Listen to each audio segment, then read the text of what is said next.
So here we're just having a look at the river system and just seeing what the outside walls are and the centre line. See what these large cobbles are. That's usually where your gold will deposit.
So the idea here of pushing water up to the back of the box is just to get it to lap a small amount of material, bring that back and expose it to the expanded mesh, which is an abrasive expanded mesh which you have rolled, galv dipped and then brushed.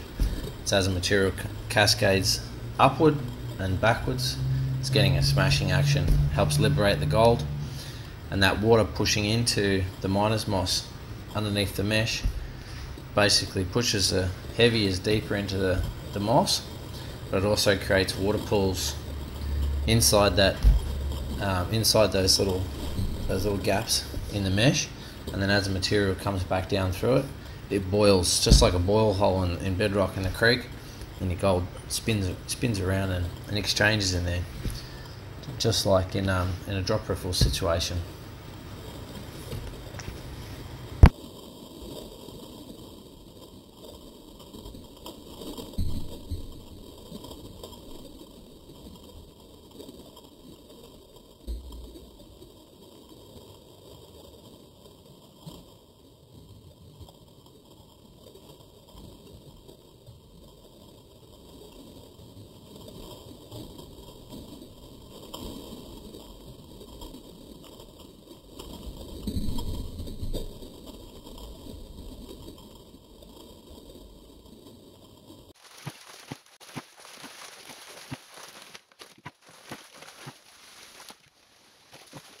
Now the advantage of using the screen over self-classifying like this is the screen helps really regulate your flow as it's exiting. When you've got a lot of large rocks, it can be a bit tedious pulling the rocks over the screen, but it's certainly beneficial if you're in an area that has gemstones. It's going to create a nice concentration of those heavies, and it's going to regulate your flow a little bit better than what you can do by yourself with a bucket.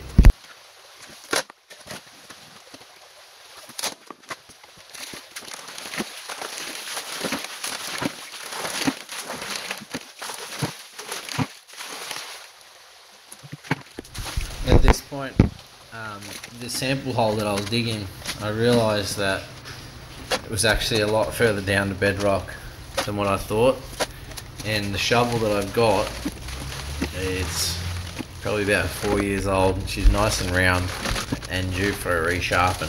When you have a round nose shovel, it's very hard to get in between those jagged rocks that are packed tight, and I realised I really should have bought my long-handed pick to get in there and open that up properly. But this was just a quick sample hole. This is a completely new spot. It's quite a few kilometres away from where the gold's been found further downstream, but it's just an awesome place to get out and enjoy the bush.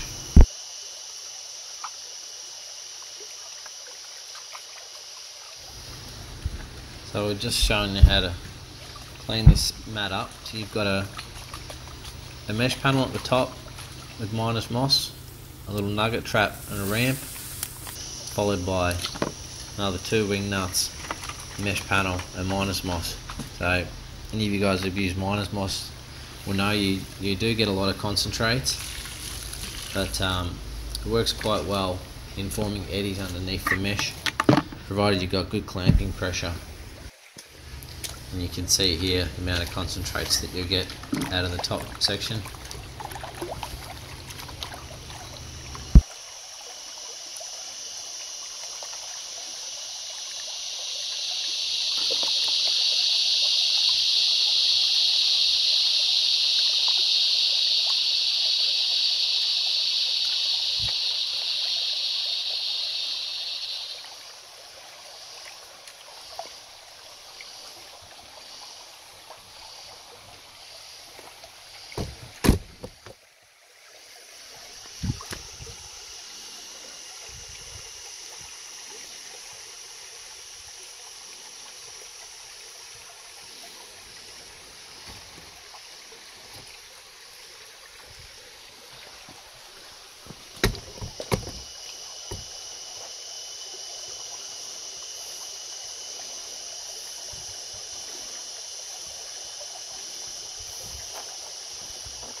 Nice gold in there.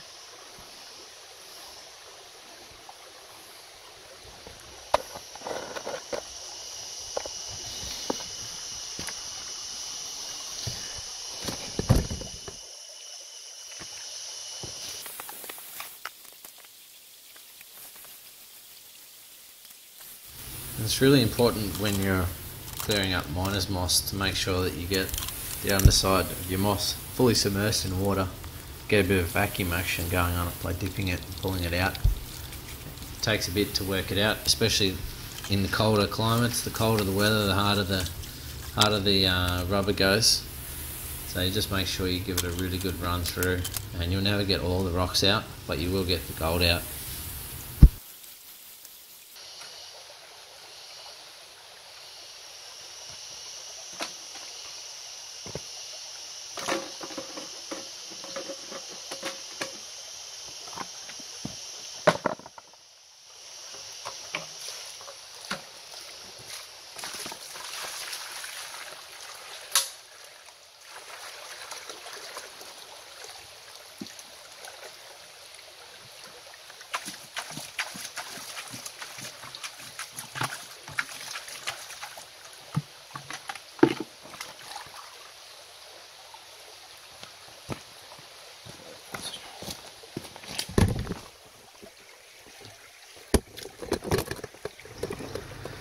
This is one of the many reasons why we like Dream Mat, because even for such a small sluice, we're left with a large concentrate. It doesn't take long to go through that and pan it down, but it's nice when you've got an efficient system that's able to do the concentration for you, and you're left with usually about a fistful of concentrates for an 8-inch sluice lat if we're running Dream Mat.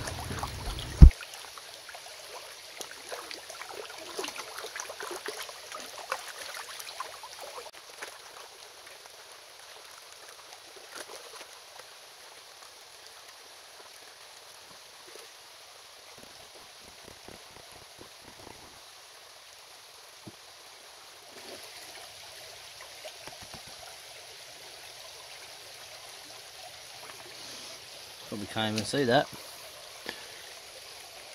Tiny little specks.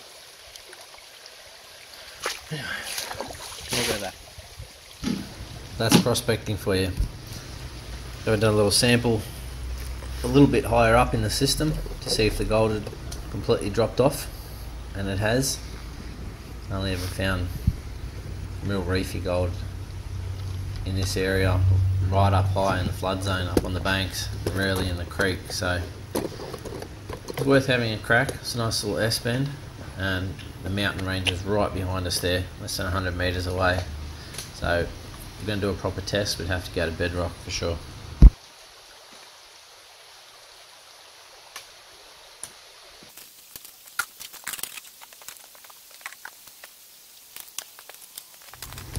Now it's really important that once you've finished with your hole, you make sure that you try to make it look as best you can so that it looks natural. Throwing the big rocks up above your working area when you're digging helps, so that when the time comes to fill it in, you can just pull them down. And it's not going to be perfect, but at least you've made it look nice and clean. Next little bit of rain that comes through, it'll look completely natural. That's really important with all the pressure we have on us with high banking at the moment and sluicing, that we have to manage that public perception and try to make the least amount of impact as we can whilst enjoying our hobby.